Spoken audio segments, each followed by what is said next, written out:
Buen día, hermanos. Que el Señor bendiga sus vidas, a cada uno de ustedes en esa hermosa mañana. Vamos en esta mañana a buscar en nuestras Biblias en el Salmo 51. En el Salmo 51.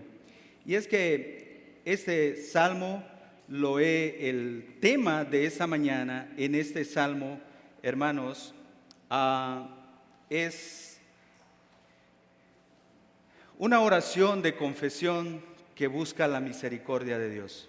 Una oración de confesión que busca la misericordia de Dios.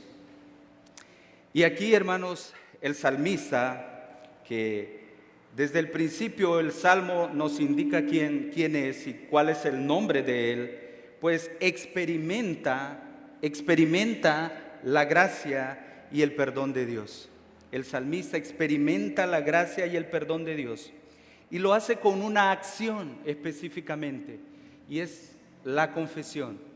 La confesión.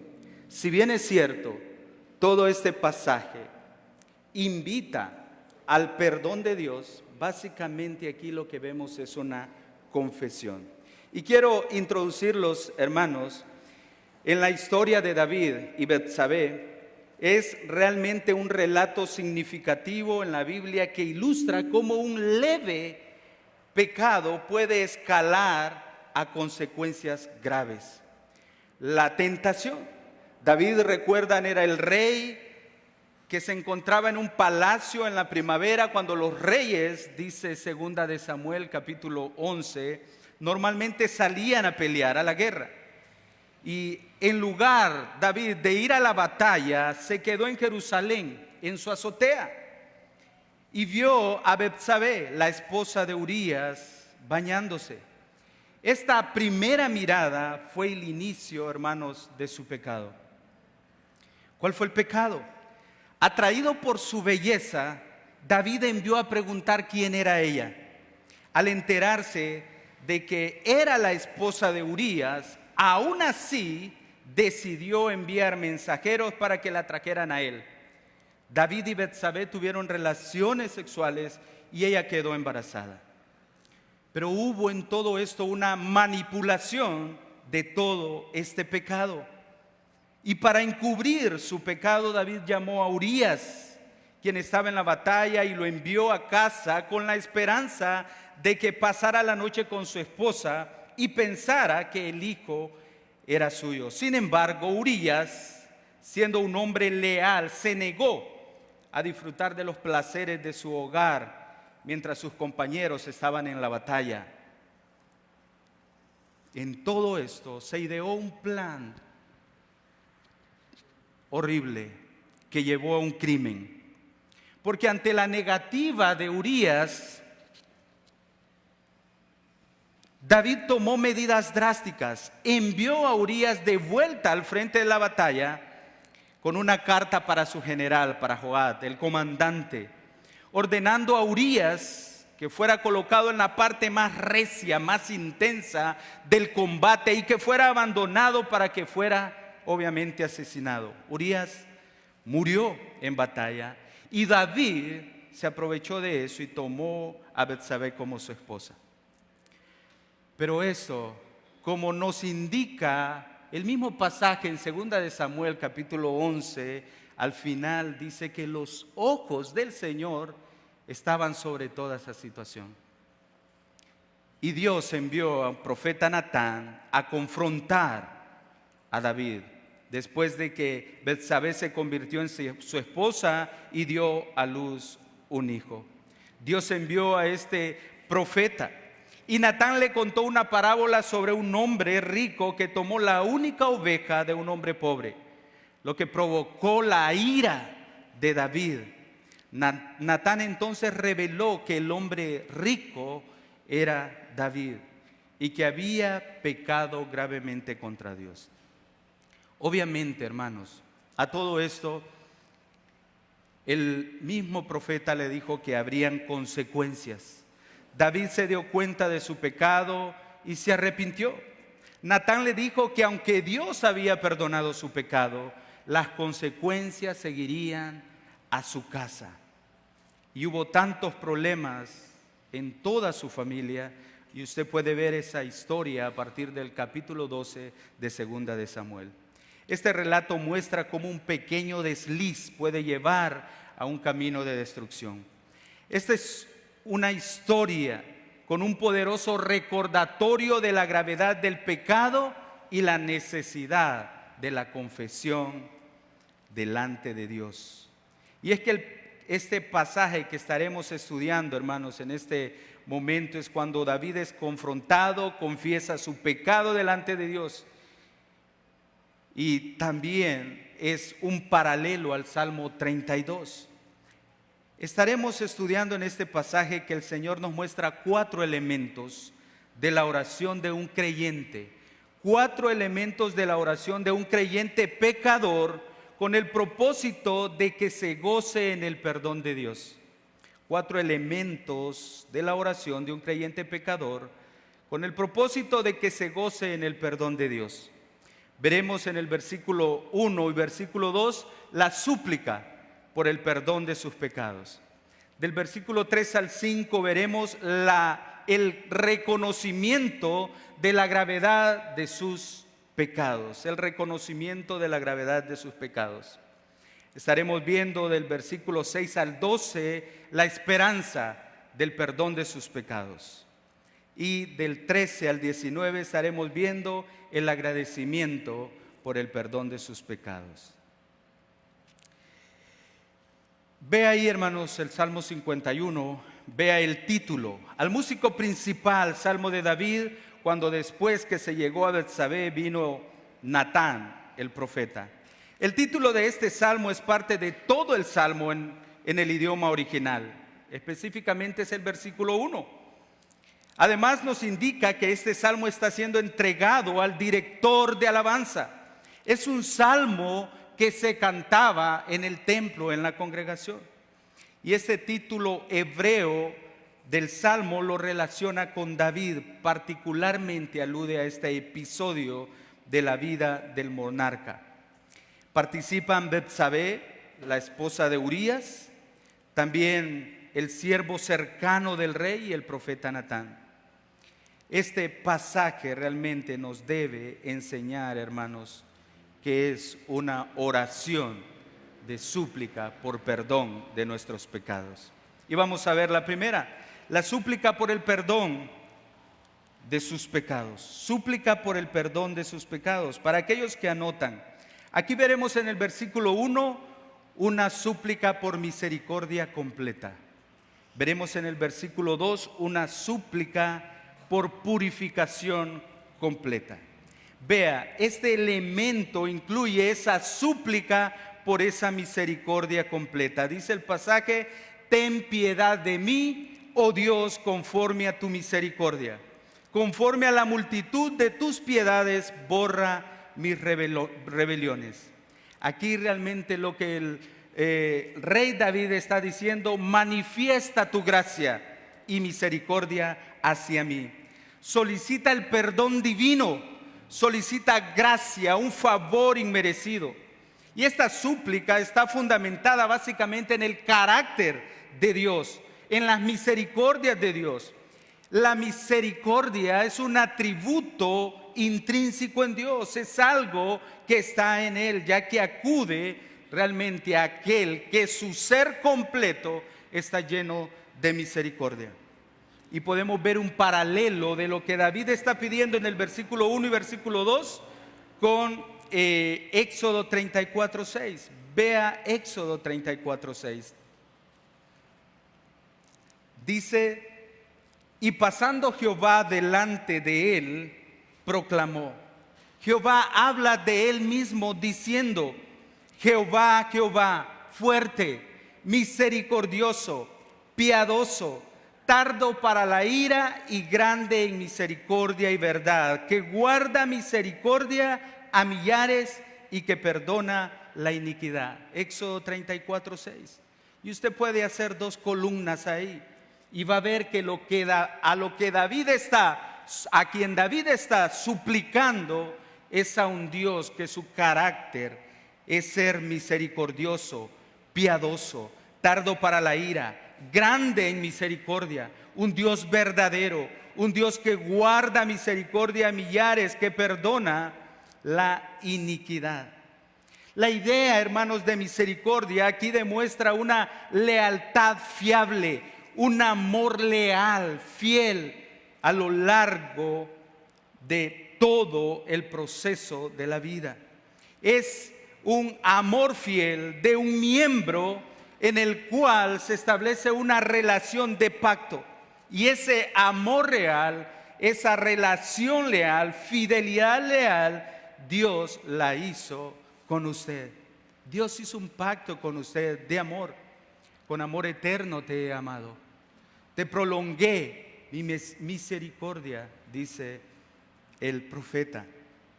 La idea, hermanos, realmente aquí se refiere a una obligación que asume una persona de actuar en favor de otra, que suele depender únicamente de la primera y es capaz de funcionar adecuadamente sin la segunda persona. Eso es amor leal. Y muchas veces eso es lo que Dios quiere en nosotros, que mostremos ese amor a otras personas, no dependiendo de que las otras personas nos perdonen o nos comprendan o nos entiendan. Simplemente dar de nuestro amor. En otras palabras, hermanos, David pide a un Dios verdadero, a un Dios que él conoce, a un Dios que él ya sabe quién es. Y esa súplica, esa misericordia está basado en ese carácter de Dios.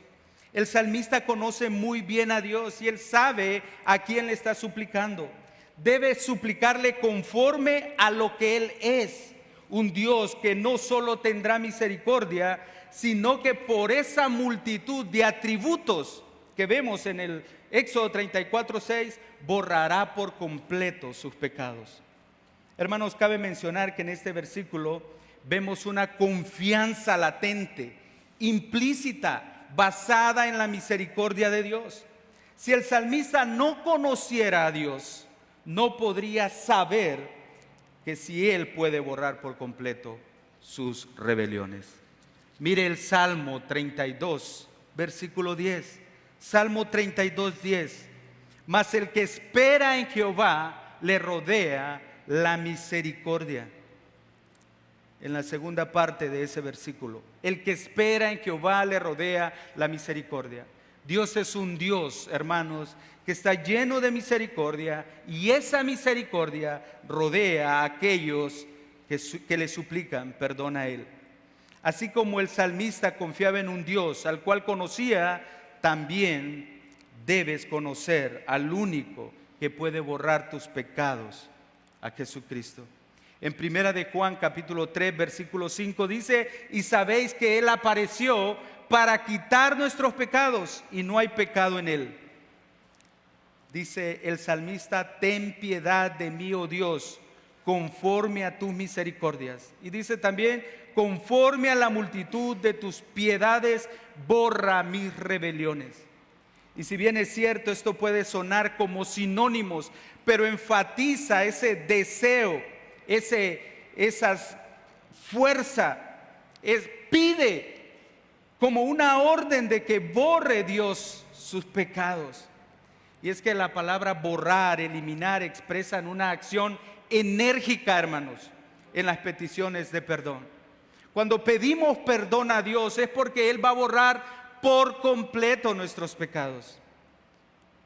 Borrar, eliminar, es no volverse a acordar o borrar una maldición para siempre. Puede referirse a ese deseo de ser restaurado, un anhelo de ser transformado por el Señor. ¿Conforme a qué? ¿O según qué? Dice ahí el pasaje.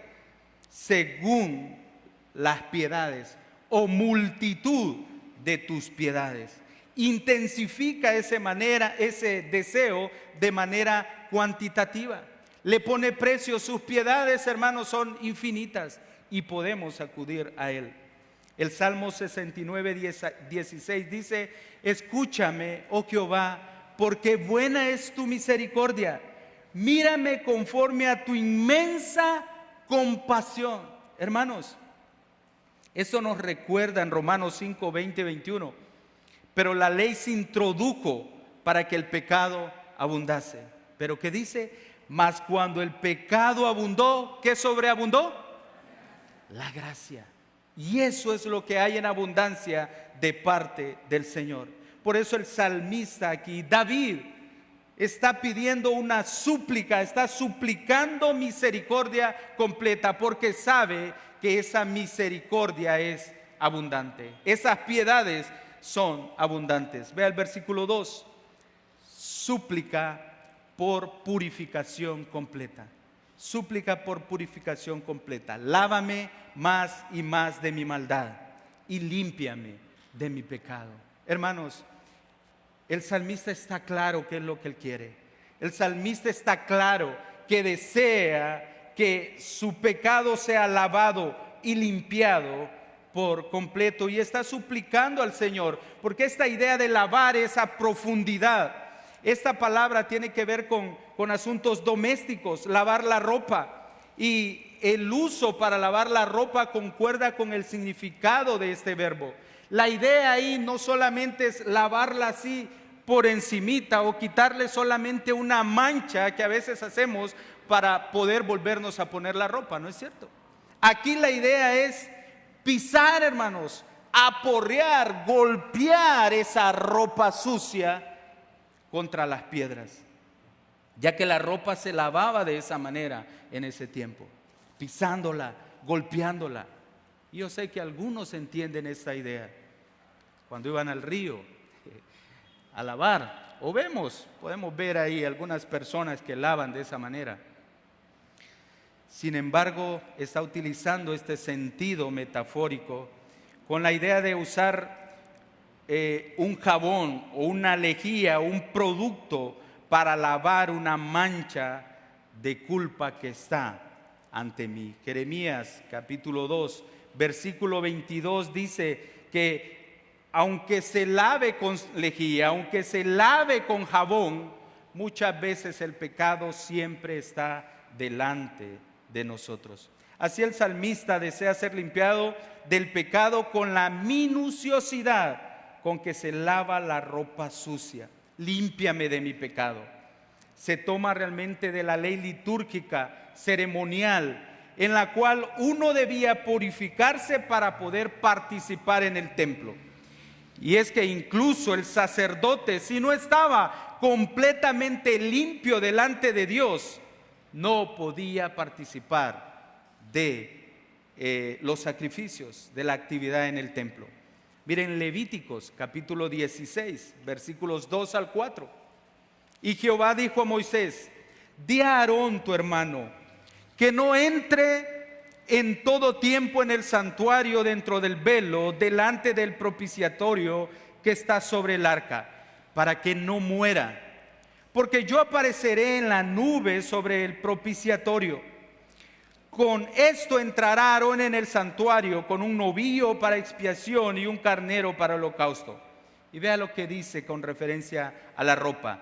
Se vestirá la túnica sagrada de lino, y sobre su carne llevará calzoncillos de lino, y se ceñirá con un cinto de lino, y se cubrirá la cabeza con la mitra sagrada, porque son santas las vestiduras, y lavará su cuerpo con agua y las vestirá.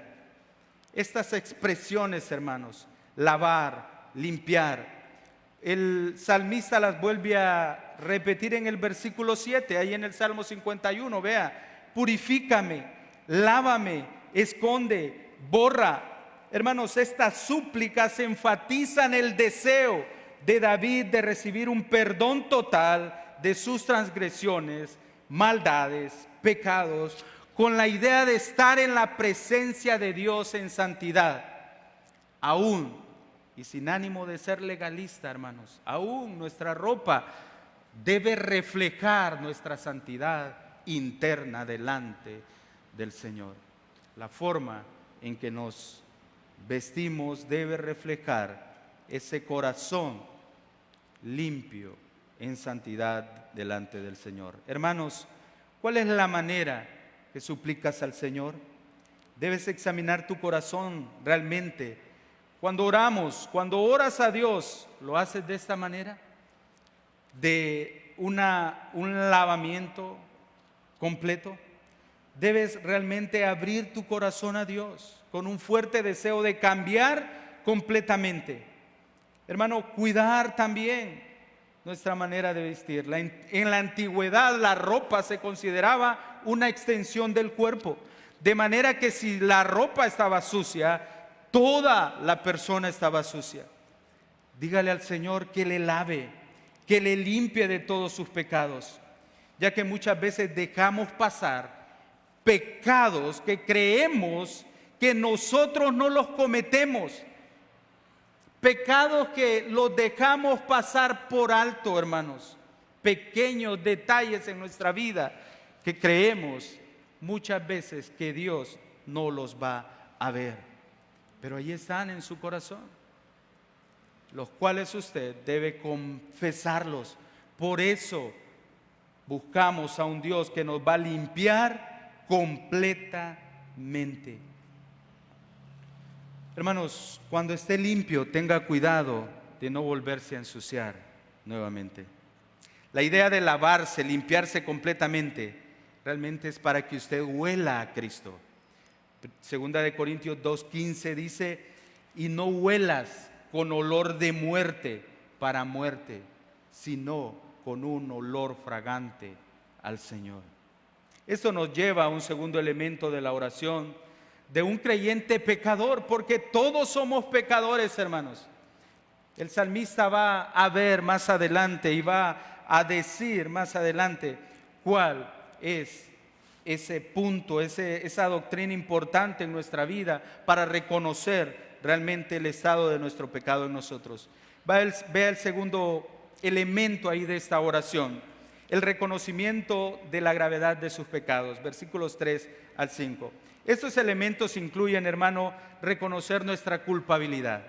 Reconocer nuestra culpabilidad. Un segundo elemento ahí es reconocer contra quién hemos pecado y reconocer el estado o la naturaleza de nuestro pecado. Vea el Salmo 51, versículo 3. El primero es reconocer nuestra culpabilidad, su culpabilidad. Versículo 3, porque yo reconozco mis rebeliones y mi pecado está siempre delante de mí. Señor, te suplico, Señor, te pido que me limpies porque yo reconozco mis rebeliones. Esa es la razón por la cual el salmista está pidiendo al Señor que le limpie, que le borre completamente sus rebeliones. Yo reconozco. La confesión, hermanos, comienza con una declaración directa de nosotros mismos, de nuestro propio conocimiento personal. Nadie más que usted mismo conoce su propio corazón y cuán pecaminoso puede ser o es su corazón. Así que esa confesión debe comenzar con nosotros mismos. El problema muchas veces del pecado no está en lo externo, está aquí, hermanos, en nuestro corazón. La palabra ahí, rebeliones, reconozco mis rebeliones, es un deseo voluntario y autoafirmativo hacia Dios de que realmente nosotros estamos cometiendo pecados delante de Él, voluntariamente, hermanos. En otras palabras, estamos parados delante de Dios y podemos pecar cuando nosotros queramos y hacer lo que nosotros queramos sin considerarle a Él. Es una rebelión, un desafío voluntario y afirmamos: hermano, ¿estás en pecado? Sí, yo lo sé. Hermano, tienes que cambiar. Es que las personas que están, y empezamos a excusarnos, pero está en usted, hermano. Realmente es la desobediencia por la cual Romanos 5:19 somos considerados pecadores. Somos desobedientes. Realmente la idea es romper con algo. Estas rebeliones, hermanos, rompen con esa relación directa con Dios. Hacer el mal, como desafiando al Señor. La palabra ahí realmente tiene que ver con muchas facetas de nuestra vida en pecado. Y eso es lo que el salmista dice. Él comenzó con una mirada. Después esa mirada se convirtió en un deseo fuerte. Después ese deseo llevó a la fornicación. Esa fornicación llevó, hermanos, al engaño de todas las personas que estaban alrededor del rey ahí. Engañando, mintiendo, favoreciendo a unos poniéndose del lado de él. Y al final lleva a la muerte. Esas diferentes facetas que cuando no vemos un pecado y poco a poco se va agrandando y nos lleva a hacer diferentes cosas, rebeliones. Y esto, hermanos, nos debe llevar a pensar cómo un simple pecado, que creemos nosotros que es simple pecado, nos lleva a descuidar nuestras responsabilidades. Esto fue lo que llevó al salmista a cometer un pecado más grave, el ocio, luego la codicia, la lujuria, el adulterio, el engaño y después el asesinato. Y dice el salmista ahí, mi pecado está siempre delante de mí. Hermano, no hay ningún verdadero creyente que esté cometiendo pecado y se deleite en él, que le guste, que diga, eso no está malo, no pasa nada. Si estás en pecado y te está gustando, hermano, y sigues viviendo en él, examina tu corazón si realmente lo has confesado. No importa dónde vayas, no importa si lo haces a escondidas, todo es rebelión. Te está haciendo daño. El Salmo 139, 7 dice, y el salmista lo conocía, ¿a dónde huiré de tu presencia? ¿Y a dónde iré de tu espíritu? Usted puede estar pecando y engañándose a usted mismo y a todos, menos a Dios. Cuidado, hermanos, cuidado. Con esto en mente, hermanos, con esto en mente, debemos reconocer contra quién nos rebelamos, contra quién hacemos mal, contra quién realmente estamos pecando. Ve el versículo 4. Contra ti solo he pecado y he hecho lo malo delante de tus ojos, para que seas reconocido justo en tu palabra y tenido por puro en tu juicio. A pesar de que David había pecado contra Betsabé, había pecado contra el pueblo de Israel, contra Urías y contra toda su familia y contra sus soldados, hermanos, los valientes que estaban al frente de la batalla, él reconoce que su pecado fue contra Dios. Se desvió del camino recto del cual Dios le había marcado claramente. ¿Recuerdan que él era un hombre conforme al corazón de Dios? Pero se desvió. En el Antiguo Testamento queda claro, hermanos, que los israelitas creían que los pecados cometidos contra personas eran pecados contra Dios mismo. Mire 2 de Samuel. Él mismo, cuando es confrontado, capítulo 12, versículos 9 y 10. Cuando David es confrontado, dice, ¿por qué pues tuviste en poco la palabra de Jehová? Haciendo lo malo delante de sus ojos, a Urías Eteo heriste a espada y tomaste por mujer a su mujer, y a él lo mataste con la espada de los hijos de Amón, por lo cual ahora no se apartará jamás de tu casa la espada, por cuanto me menospreciaste. El pecado no fue contra Urías, el pecado fue ¿contra quién? Contra Dios. Me menospreciaste. Me hiciste a un lado para vivir tu propia vida con tus propios ojos. ¿Recuerdan a José, hermanos? José, cuando fue asediado por la mujer de Potifar, ella lo quiso tener para él. Pero José le dijo estas hermosas palabras. Vean Génesis capítulo 39, versículo 39. No hay otro superior a mí en esta casa, y ninguna cosa se ha reservado sino a ti, porque eres su mujer. Y vean lo que le pregunta José a esta mujer: ¿cómo pues haría yo esta gran maldad contra ti? Le dijo. No, le dijo contra Dios. Maldad y pecaría contra Dios. Hermanos, nuestro pecado es contra Dios, contra el Señor. Hacemos lo malo delante de los ojos de Dios. He hecho lo malo. Y ahí realmente se refiere también a esa acción deliberada y no a una maldad innata o accidental. Hermanos, que David hizo todo esto. Él sabía, preparó todo, lo hizo todo. Cada acción de pecado fue elaborada minuciosamente. ¿No pasa con nosotros lo mismo? Si es cierto, vemos esta historia de David como un pecado horrendo, terrible, qué barbaridad.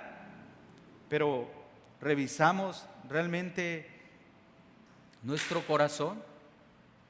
Hermanos, no debemos compararnos con David, ni compararnos con ningún hermano que está a su lado cuando se trata de pecado.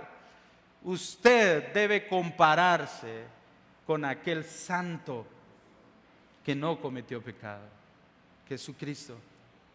De esa manera medimos, hermanos, realmente nuestro grado de pecado. Él sabía eso, hermanos. Al final del capítulo 11, versículo 27, él sabía que todo lo que había hecho fue malo ante los ojos de Dios. El pecado se considera de una forma global en el Antiguo Testamento como el acto deliberado de desviarse del camino que Dios quiere que recorramos. Eso es pecado. Ya está trazado para nosotros, hermanos, la manera de vivir, pero nosotros deliberadamente nos desviamos de él. Otra vez, lo que hizo el salmista para ocultar el pecado fueron acciones que una llevaron a la otra, por tanto debieron ser pensadas y meditadas. Hay maldad en el corazón. Realmente cuando ya comenzamos a maquinar nuestras acciones de pecado, y aunque a veces creemos que son justificadas, si no se hacen de manera correcta, son pecados deliberados. Esas cosas las aborrece Jehová, como dice Proverbios capítulo 6, versículos 16 al 19. Vea Proverbios 6, 16 al 19.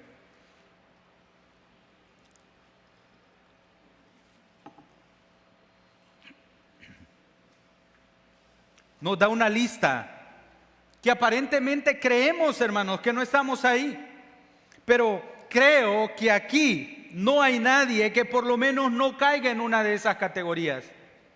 De Proverbios 6, 16, 19. 6 cosas aborrece Jehová, y aún 7 abomina su alma: los ojos altivos, orgullo; la lengua mentirosa; las manos derramadoras de sangre inocente; el corazón que maquina pensamientos inicuos; los pies presurosos para correr al mal; el testigo falso que habla mentiras; y el que siembra discordia entre hermanos. Hermanos, David estaba en todas esas. ¿Usted en cuál está? ¿Usted en cuál está? Contra ti solo he pecado y he hecho lo malo delante de tus ojos, para que seas reconocido justo, dice el versículo, en tu palabra, y tenido por puro en tu juicio. Probablemente se nos quiere dar a entender que el pecado del hombre saca a la luz más claramente la justicia y la santidad de Dios. Nuestro pecado nos hace ver, hermanos, totalmente inferiores, por no decir palabras más fuertes, delante del Señor. Pablo dijo: todo lo que he logrado, todo lo que tengo es basura.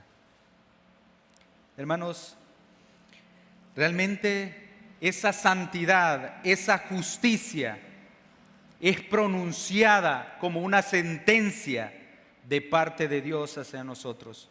Hermanos, ¿dónde conocemos nosotros que somos pecadores? ¿Dónde realmente nos vemos o vemos reflejado nuestro ser, nuestro corazón es desnudado, todo nuestro ser es desnudado? En su palabra, ve ahí, para que sea reconocido justo en su palabra. Entonces su palabra en nosotros se vuelve una verdad, hermanos, que todos y cada uno somos pecadores.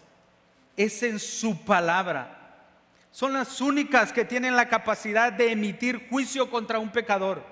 Amado hermano, cuando usted le exhortan con la palabra de Dios, es como que Dios mismo lo está juzgando. El mejor ejemplo es el consejo de Josué a Acán. Vea Josué capítulo 7, versículo 19. Josué 7:19. Hijo mío, da gloria a Yahvé, Dios de Israel, y ríndele pleitesía. Dime ahora lo que has hecho. ¿Recuerdan cómo Acán estaba encubriendo un pecado? Estaba mintiendo, estaba robando, adquirió muchos utensilios y cosas del anatema que eran dedicados a Dios y él los agarró. ¿Qué pasó con ellos, hermanos? Los culpables confiesan y alaban a Dios, confirmando la rectitud de un juicio divino. Cuando somos culpables y reconocemos realmente nuestro pecado y reconocemos contra quién nuestra culpabilidad y contra quién hemos pecado, hermanos, entendemos cuál es la naturaleza del pecado en nosotros. Y ese es lo que dice el versículo 5 y 6. La naturaleza de nuestro pecado, reconocer el pecado. Vea el versículo 5. Y aquí en maldad he sido formado y en pecado me concibió mi madre. En estos dos versículos aparece dos veces he aquí. Y puede observarlo. Lo que nos quiere enfatizar, hermanos, el salmista, que lo que dirá a continuación es de suma importancia y debemos poner especial atención para poder comprender todo el pasaje. La condición pecaminosa del salmista no es meramente reciente, hermanos. Toda la vida está implicada en la confesión del pecado. Nací en maldad y mi madre me concibió en pecado. Así el pecado confesado en el presente se remonta a los mismos comienzos de la vida del salmista. Este versículo ha sido especialmente o popularmente entre los expositores cristianos que lo han utilizado en relación con la doctrina del pecado original. Un comentarista llamado Kaufman aplica esta interpretación del Salmo 51:5 diciendo: el hombre fue creado por gracia, pero nace por el pecado. No se trata de la pecaminosidad particular de la madre o del proceso de concepción. Creemos que eso fue creado por Dios. Amén. Que una mujer y un hombre se unan en bendición del Señor y que nazca un hijo, Dios lo bendice. No se refiere a ese proceso que es pecaminoso, sino que se refiere realmente a esa raíz de nuestra existencia. El salmista ahí lo que nos está diciendo es que refleja la aceptación de la idea de que la vida humana siempre implica pecado y culpa. Nacemos con la naturaleza pecaminosa, transmitida por un hombre. ¿Por quién, hermanos? Adán. Romanos 5:12. Vea Romanos 5:12. Por tanto, como el pecado entró en el mundo por un hombre y por el pecado la muerte, así la muerte pasó a todos los hombres, por cuanto todos pecaron. Hermanos, reconocer la naturaleza de nuestros pecados nos lleva a entender y a comprender la necesidad que tenemos de que todo el tiempo necesitamos confesar nuestros pecados a Dios. Porque si no, esa naturaleza en nuestros pecados se va a arraigar cada vez más en nuestra vida y cada vez más esa naturaleza pecaminosa nos alejará del Señor. El punto principal es la naturaleza integral del propio pecado del salmista. Todo su ser es pecaminoso y apto para cometer pecado desde siempre, hermanos. Por lo tanto, no hay nada de que se escape de la totalidad de Dios. Por eso, hermanos, es que es importantísimo entender que nosotros no participamos en nada en el proceso de la salvación. Tenemos una salvación completa por parte de Dios. Dios nos salva completamente y nosotros realmente recibimos eso de parte del Señor por gracia, porque Él lo quiere hacer, salvarnos de nuestra propia condición. Romanos 5, 18, 19 menciona que así como la desobediencia de Adán llevó a condenación, la obediencia de Cristo trae justificación y vida. Hermanos, esa naturaleza pecaminosa nos debe hacer recordar que nacimos pecadores, pero que necesitamos tener un Salvador en nuestras vidas. Porque esa naturaleza está ahí, vivimos con eso. Este pasaje nos lleva a entender entonces que estamos lidiando con nuestro pecado desde siempre. Por tanto, hay una necesidad de un Salvador, un Redentor, de alguien que nos conozca por completo. En ningún momento como ser humano ha estado sin esta gracia de Dios. Dios siempre le ha rodeado con su gracia. Eso es lo que el salmista está diciendo. Y a continuación también lo reconoce. Vea, versículo 6. He aquí otra verdad, hermanos, una realidad. He aquí tú amas la verdad en lo íntimo y en lo secreto me has hecho comprender sabiduría. La autoacusación del salmista continúa estableciéndose, remontándose al nacimiento y de ahí a la concepción y profundizándose hacia hasta el punto más lejano del comienzo de la vida. No importa dónde estemos, no podemos escondernos y ocultarnos de Dios. Tú amas la fidelidad, sería la traducción aquí. O tú amas al que es de fiar. Éxodo 18:4 dice, cuando Jetro insta a Moisés a elegir líderes, a buscar, a escrutar, a elegir minuciosamente hombres capaces para que le ayudasen a administrar todo el pueblo. Éxodo 18:4 dice, encuentra, busca hombres capaces para que todo el pueblo. Tales hombres deben ser temerosos de Dios, hombres que sean dignos de confianza y que odien el soborno. Esa es la idea, hermanos, que Dios ama a aquel que es fiel, que es de fiar, a aquel hombre que es de confianza. Y la palabra verdad es la cualidad esencial, hermanos, de la fiabilidad o fidelidad que es necesaria para una relación adecuada de Dios. Jehová está cerca de todos los que le invocan en verdad. David necesita algo más que la reconciliación.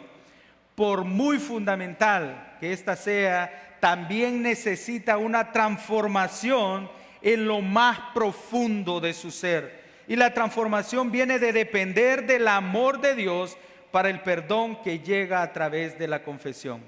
Él entendía perfectamente que los ojos de Dios estuvieron delante de él todo el tiempo cuando él pecó.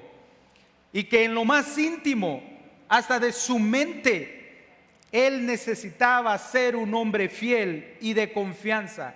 Necesitaba volver a ser ese hombre conforme al corazón de Dios. En lo secreto me has hecho comprender sabiduría. La capacidad de afrontar, hermanos, esa sabiduría es la capacidad de afrontar cualquier situación en la vida. Tentaciones, responsabilidades, sufrimiento, cualquier cosa que nos lleve a tomar decisiones bajo la soberanía y voluntad de Dios, es la confesión de nuestros pecados. Es sabio, hermanos, confesar nuestros pecados en lo más íntimo. De esa manera afrontaremos cualquier situación en nuestra vida. Dice Proverbios 28:13, versículo 13 y 14. Mire, Proverbios capítulo 28, 13 y 14.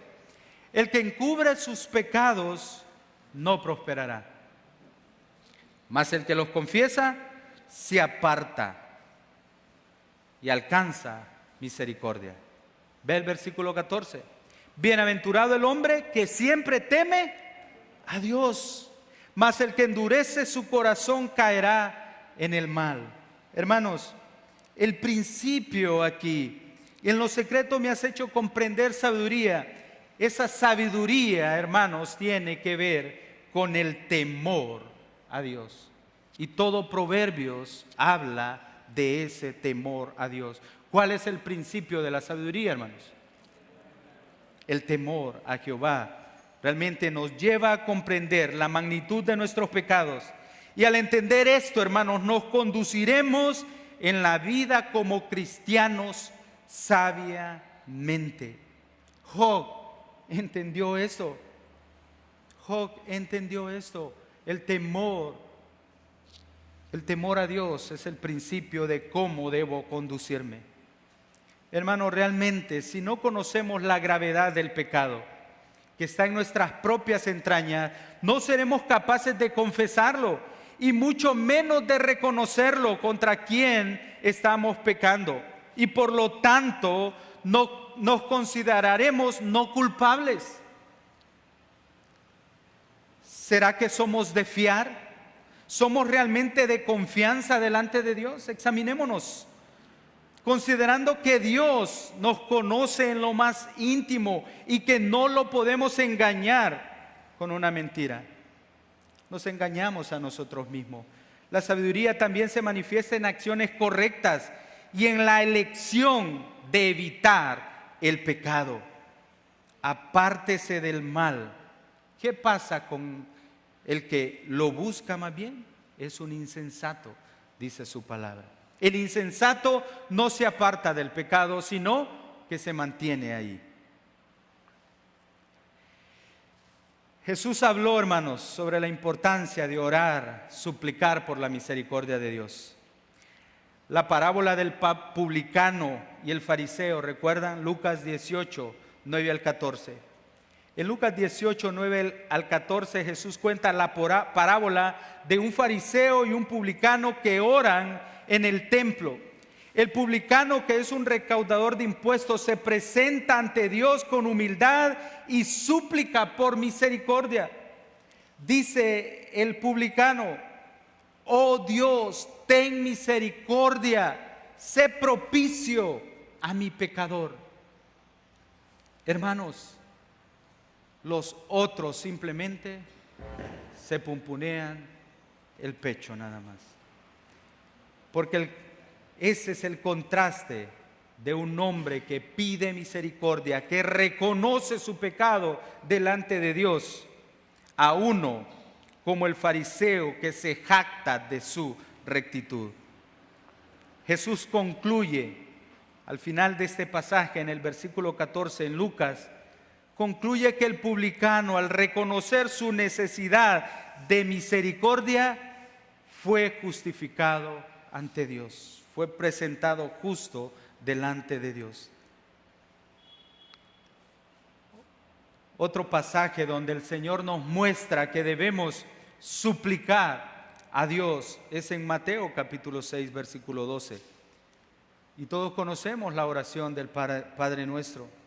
Incluye esta petición, hermanos. Dice: perdona nuestras deudas, así como nosotros perdonamos a nuestros deudores. Esta súplica, hermano, implica un reconocimiento de la necesidad de la misericordia de Dios en nuestras vidas. ¿Qué deudas quiere que Dios le perdone? Si no son aquellos pecados que están en usted, que moran en usted, que viven en usted, que son parte de su vida, en los cuales usted mismo ha permitido que estén ahí, sean parte de usted. Hermanos, y aquí, para esta oración del Padre Nuestro, primero debemos reconocer nuestros pecados, nuestras deudas. ¿Cuáles son mis deudas? Ya las conozco, ya sé cuáles son. Señor, perdónanos. Otro ejemplo de que Jesús, hermanos, también habló de esta idea de suplicar a Dios. Está en Mateo capítulo 15, versículos 21 al 28. La mujer cananea. Una mujer cananea suplica a Jesús por la sanación de su hija. Y ella le pide: Señor, hijo de David, ten misericordia de mí. Jesús, aunque inicialmente parece reacio, finalmente responde a su fe y le concede lo que pide. Hermanos, estos ejemplos muestran que Jesús enseña la importancia de acercarse a Dios con un corazón humilde, reconociendo nuestra necesidad de su misericordia. La súplica por misericordia es un tema recurrente en las enseñanzas de Jesús y en la práctica de la oración. Dios mismo quiere, hermanos, que supliquemos a Dios por el perdón de nuestros pecados. Y esa súplica debe ser por misericordia completa. Pero para tener esa misericordia usted debe conocer al único que le puede conceder esa súplica. También usted debe suplicar por esa purificación completa. Hermanos, solo de esa manera, de una manera completa, es que podremos entrar al reino de los cielos. Sed santos, porque yo soy santo, dice el Señor. ¿Quién estará en tu templo? ¿El puro de manos? ¿El limpio de corazón? Hermanos, también debemos reconocer la gravedad de nuestros pecados, esa culpabilidad que está en nosotros, que pecamos únicamente contra Dios. Y debemos reconocer que desde que nacemos somos pecadores y por lo tanto necesitamos a un Salvador. Hermanos, también tenemos ahí en el versículo 7 al 12, tenemos la esperanza, hermanos, tenemos la esperanza del perdón de nuestros pecados. Y eso es hermoso, hermanos, porque si bien es cierto, el pecado mora en nosotros, está en nosotros, el pecado es algo arraigado en nosotros, pero hay esperanza, hermanos. Hay esperanza y tenemos una esperanza en nuestro Salvador. Esa esperanza, hermanos, es una sanidad completa. Debemos esperar que cuando Dios perdona nuestros pecados, cuando reconocemos nuestra culpabilidad de nuestros pecados, debemos esperar y tener la esperanza, confiar que hay una sanidad completa. Mire el versículo 7, purifícame con hisopo y seré limpio, lávame más y más de mi maldad y seré más blanco que la nieve. Hazme oír gozo y alegría y se recrearán los huesos que has abatido. Hermanos, Dios es un Dios que ofrece perdón, que ofrece misericordia para todos nosotros. Hay una esperanza de parte del Señor. Hay una esperanza, hermanos. El salmista dice en el Salmo 32, mi pecado te declaré y no encubrí mi iniquidad. Dije, confesaré mis transgresiones al Eterno y tú perdonaste la maldad de mi pecado. Dios quiere y puede perdonarte, hermano. Confiesa tu pecado para salvación. En el libro de los Hechos, en el capítulo 2, versículo 37, cuando Pedro predicó y llamó al arrepentimiento y dijo él que lo que debían hacer, hermanos, era confesar sus pecados, arrepentirse de sus pecados. Hechos 2:37, ellos se compungieron de corazón y preguntaron por causa de sus pecados. Dijeron, ¿qué haremos? ¿Qué debemos hacer? Pedro les dijo, arrepiéntanse y deben seguir los pasos de Jesucristo, de su Salvador, con todo su corazón. Les dijo en el versículo, en Hechos 2:38, arrepiéntanse y bautícese cada uno de vosotros en el nombre de Jesucristo para perdón de los pecados y recibiréis el don del Espíritu Santo. Hermanos, todos somos pecadores. De alguna manera estamos pecando. Pero aquellos creyentes que han confesado sus pecados delante del Señor, pueden ir confiadamente ante el único que puede perdonar, ante el único que puede guiarles al arrepentimiento. Hermanos, solo el Señor, Él es el único que puede ayudarnos. Él es fiel y justo para perdonar nuestros pecados y limpiarnos de toda maldad. Solo el Señor. Debemos reconocer nuestros pecados. Póngase en pie. Oramos al Señor. Oramos al Señor en esta mañana. Mi buen Dios y Padre de gloria, gracias porque podemos venir a ti, Señor. Podemos suplicarte, Señor. Podemos reconocer, Padre Celestial, que somos pecadores. Que no hay nada en nosotros bueno, Señor, como dice Romanos capítulo 3, versículo 10. Que no somos justos, que no te buscamos, Señor. Que no somos de fiar, Padre, que no somos de confianza delante de ti.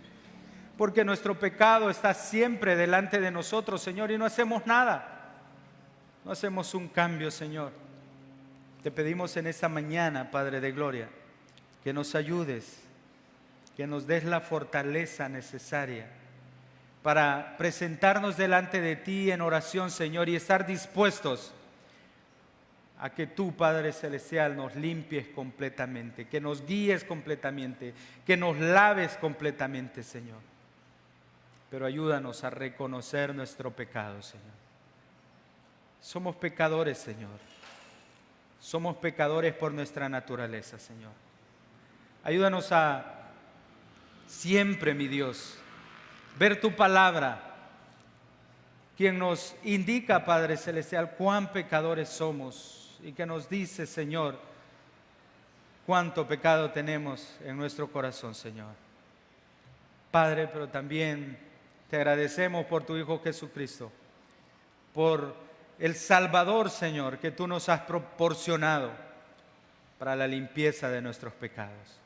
Gracias, mi Dios, porque tenemos a quien acudir en estos momentos, Señor, cuando nuestro corazón desfallece, cuando no tenemos a dónde ir, cuando vemos, Señor, que nuestro pecado está delante de nosotros. Bendícenos en esta mañana, Señor. Bendice a tu iglesia para que cada uno de nosotros, individual y colectivamente, Señor, podamos siempre poner delante de ti toda nuestra vida, Señor, en santidad. Límpianos, Señor, ayúdanos. En el nombre de Cristo Jesús oramos. Amén. Amén. Le invito a tomar asiento, hermano. Gracias. Estaré enseñando el próximo, dentro de 2 semanas, la siguiente parte de este salmo. Les quedo a deber, hermanos. Dios bendiga sus vidas.